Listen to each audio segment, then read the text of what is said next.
First, there was the little matter of the final farewell to Boothferry Park, and the league match against Darlington provided this on the 14th of December 2002. It was a party atmosphere, and as usual, John Cooper kept his eye on things in the match control centre in the West End. The control room is the hub of everything. All the controls for stewards, etc. operates from here. First of all, as far as people coming to the stadium is concerned, every turnstile in the stadium is linked to an electronic system which gives us instant information. We can go into this and look at each individual turnstile at the same time, looking at all the areas, how many people are in and how many places are remaining. At the same time, it will give us a running total on the pitch.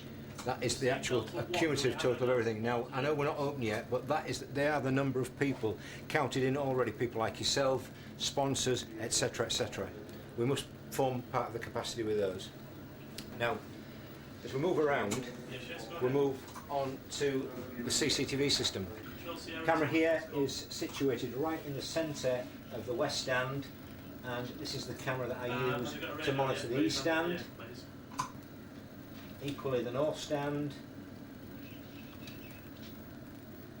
there, and if I bring it all the way around to its left, albeit on an angle, we can monitor the seating area.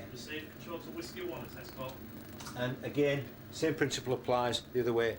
Just bring it all the way around, and go all the way around the circumference of the inner side of the ground. And finally, probably the most graphic camera we've got, which is actually situated, as it says there, on the pylon. It's 100 feet up the northeast corner pylon, and if I pull it away and just slightly sit down, it covers the car park from a different angle. It also covers the main road, the railway bridge, across the road towards the pub and beyond. At the same time, we bring it down, it looks at the railway lines for us, the northeast corner where the whole of the East Stand attendance comes in, stewards in position ready for the stewards, segregation in place for home and away stewards, and then in we come into the ground. Literally, if I wanted to follow supporters in, this is exactly how I do it. That's bringing it in via the rear walkway on the eastern side behind the catering unit, and then into the ground. Once the game's in progress, I'll leave it inside the ground, and I may monitor areas from a distance. For instance, the South Terrace, into the seats of the West Stand, all the way around to the seating area directly in front of us now, which could be used for away supporters. Post-match, that camera goes outside the ground, and then it keeps an eye on everything that's going on outside when crowds are dispersing. A reasonably intricate system with 7 cameras. If I told you that the new stadium, the Kingston Communications Stadium we're moving into, has 52 cameras. Among the invited guests were almost 100 ex-players representing 7 decades of football at Boothferry Park. This stadium was the beating heart of football in Hull for over half a century, and emotions were mixed amongst players and fans alike. Looking forward to the game? Yes, certainly. Yes? Yeah. How do you feel this afternoon about the last game at Boothferry Park? Mixed feelings. We've just been to see the new ground, and it's fantastic, but we'll have a lot of memories of this ground. We've been members coming for 38 years. We now live 150 miles away, but we try to get to every home match. John Kay, former player, former manager, how do you feel this afternoon? Well, it's a sad occasion for a lot of people, I'm sure, but on the other hand, I bet a lot of people are looking forward to going to this new stadium. It looks fantastic. And I hope that Hull City's look changes when they get there, because they don't seem to have much look at this place, do they?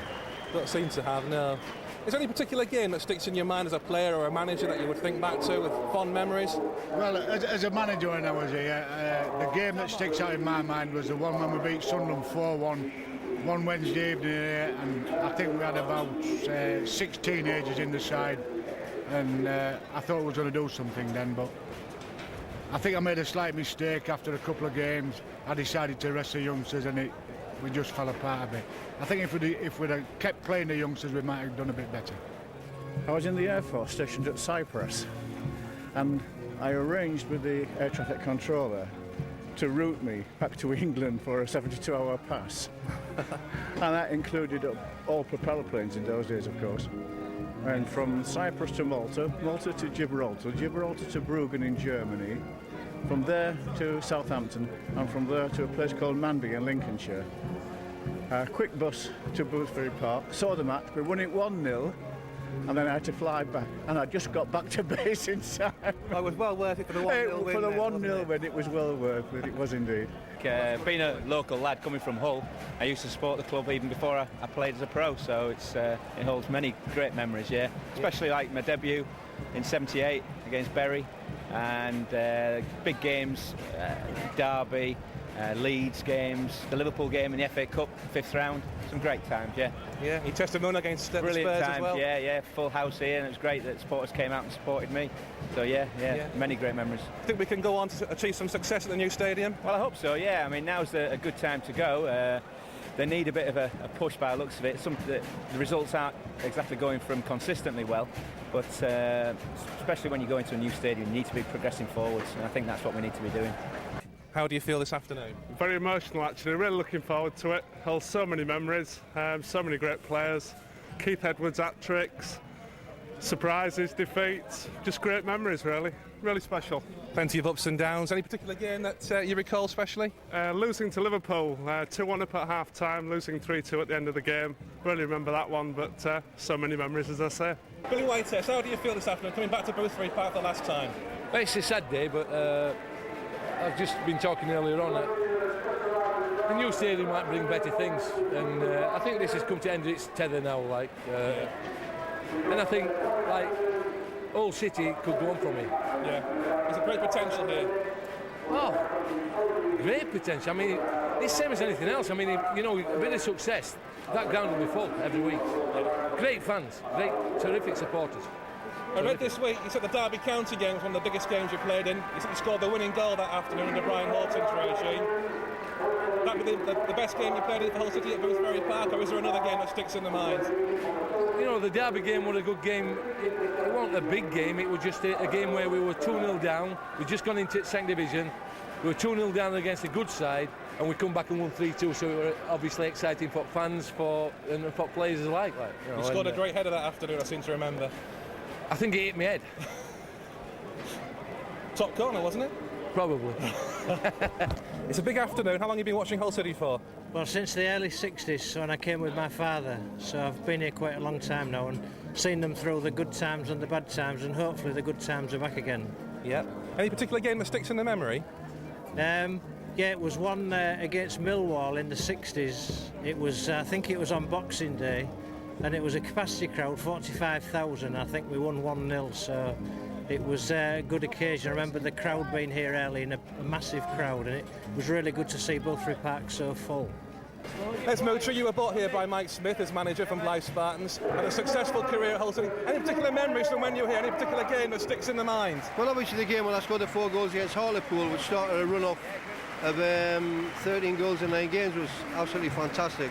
Obviously, all credit to Mike for signing me on. I thought I'd never get back in the full-time league, but the supporters and the players and their families were fantastic to me here. It's the best 4 years I've ever spent anywhere, and that's truthful. Excellent. Absolutely brilliant. But you partnered Billy Whitehurst. Was he a big impact on your career at Boothferry Park? I think it was the other way around, actually. Very emotional. I've been coming for 30 odd years, but I am looking forward to going to the new stadium, which in a way is going home, back to Anlaby Road. Yeah. But it'll be a sad day today, and there'll be a tear in the eye, I'm sure. I just hope we win, go out on a winning note. Then came the Walk of Legends. First out of the tunnel was Norman Moore, scorer of 53 goals in 92 league and cup appearances between 1947 and 1950. They may have been older and moved less gracefully than before, but these were the men who'd served Hull City well.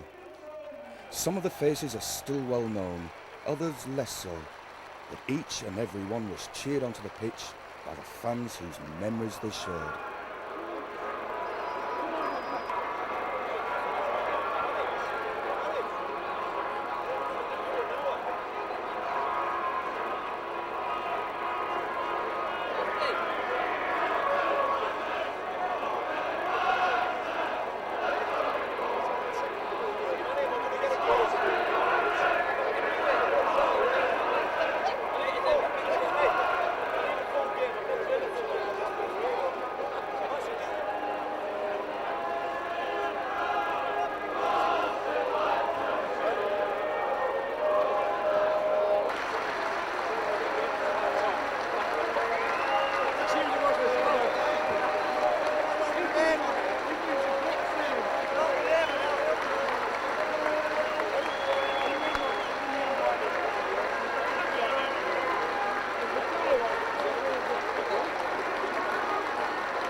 what you said about